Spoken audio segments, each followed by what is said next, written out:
Hello, I'm Kim Ross, and I'm here with the curriculum Say Yes. And this is lesson 2, and it is about appreciation. And again, just a reminder, I do have an introduction on YouTube if you're not familiar with me. And my business is Kaizen Living, Kaizen. And my email is kim@kaizenliving.org. So housekeeping out of the way. Lesson 2 is about appreciation, and I think some of us have heard so much about appreciation practice and gratitude journals that we might kind of roll our eyes when we start to hear somebody talk about it.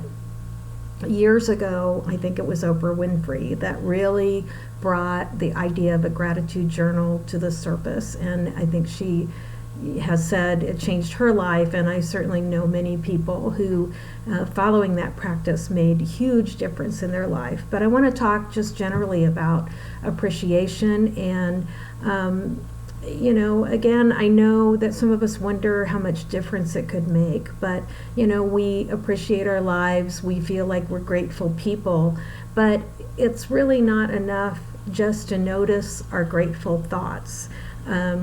Appreciation is a deeper practice, and it takes some intentionality, and it takes a little bit of time, but it is a very, very key piece as we seek to manifest the change we want in our lives, as we seek to really live into the loving being that we were put on earth to be.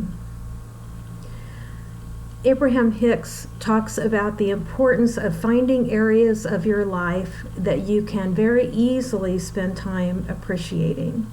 And we'll talk some more down the road about the concept of kind of pivoting our thoughts. But it is very important that when we're finding ourselves in negative thought patterns, that we find a way to shift our thinking, and as I said, also called pivoting. Finding things that are so simple to feel our hearts swell with gratitude, a beautiful sunset, the sound of a child's laughter, petting our favorite companion animal. Any time spent in nature speaks to so many of us. There are always those things in life that will spark those really positive, grateful feelings, and you know what they are for you. Perhaps it's going to a museum and appreciating the art. It could be any number of things. Things that are creative, whether we appreciate others' creativity or whether we're engaged in a creative activity that just makes us feel good, it makes us feel happy, it makes us feel satisfied. Any of those things are, wonderful activities to kind of shift our focus to being in appreciation. And it's not that, we're trying to escape what's happening in our lives, but the reality is that anytime we can focus on something positive and really genuinely, sincerely feel that gratitude and appreciation and hold that thought for as little as 17 seconds, we are actually changing our reality.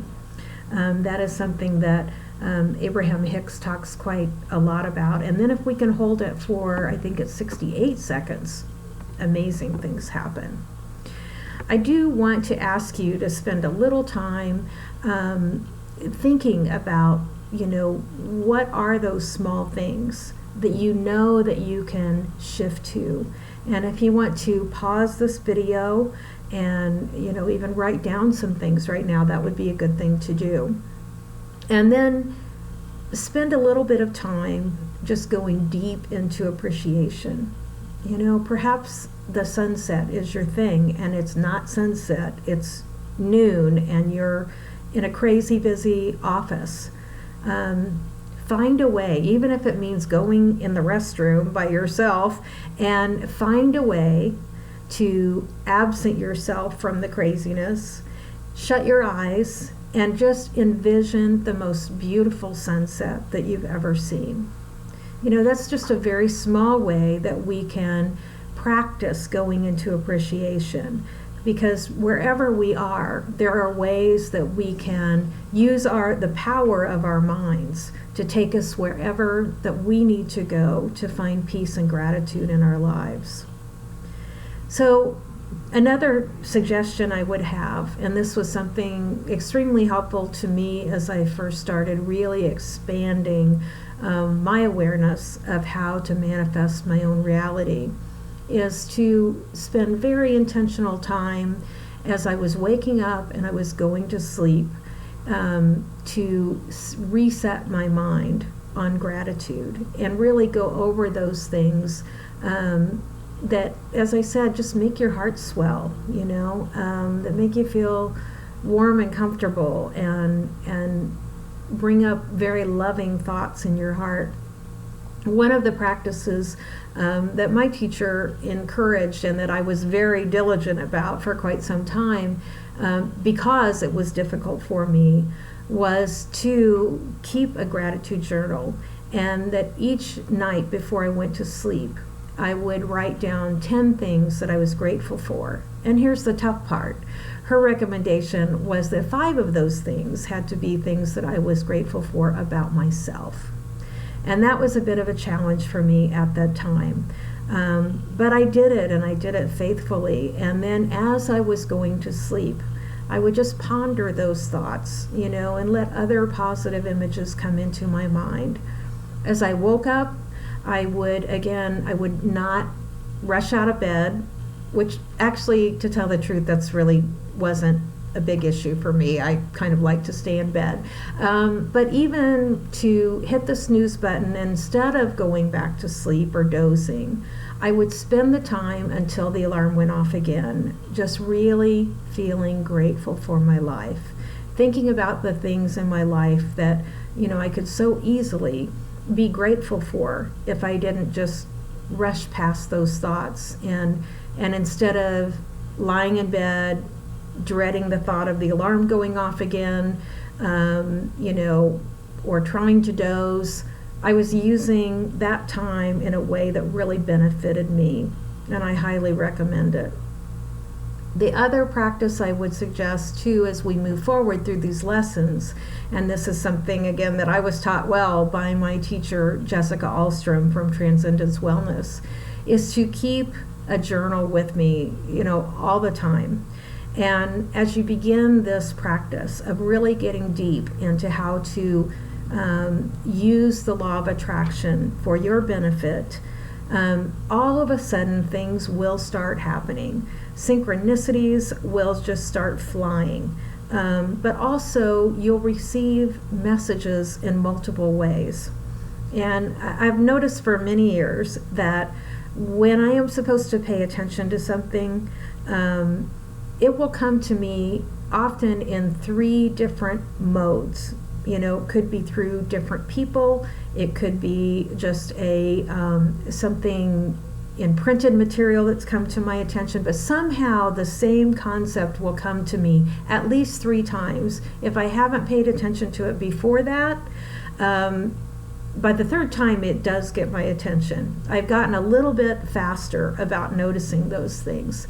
But when you're jotting things down, you will start to notice those patterns. Things that maybe the 3rd time something shows up in front of you, that's when you realize you've heard it 2 other times. But those are things to pay attention to and write down. Write down your dreams. Write down your waking visions. We all have them, these vivid flashes of imagination that truly they catch our eye because it feels a little different than a thought, and truly it's being given to us as a message. So there are many things that you'll find. Just jot down a word or a phrase. When I'm keeping a journal in that way, I don't worry about my handwriting. I don't, I can usually figure it out when I go back and look at it, what it was that I wrote down, but it's not about being pretty. It's not about even fleshing out the whole story in writing. As long as you are writing something that tells you kind of points the way to what it is that you might want to go back and be reminded of. And you will see patterns emerge as you do this. But if you have something, could be just a small notebook that you keep in your bag, or even a back pocket, just jot those things down. Some people use their phones. But it's important, because you may think that you're going to remember these things. You won't, and especially you won't notice the patterns if you're not making those notes. So you're going to be amazed by what you find to write about. But I hope that you'll do these things, practice appreciation, keep your journal, and the next time that I post a lesson, it will be about creating a personal environment that is conducive to the art of allowing. So I'll see you next time. Thanks for listening. Bye-bye.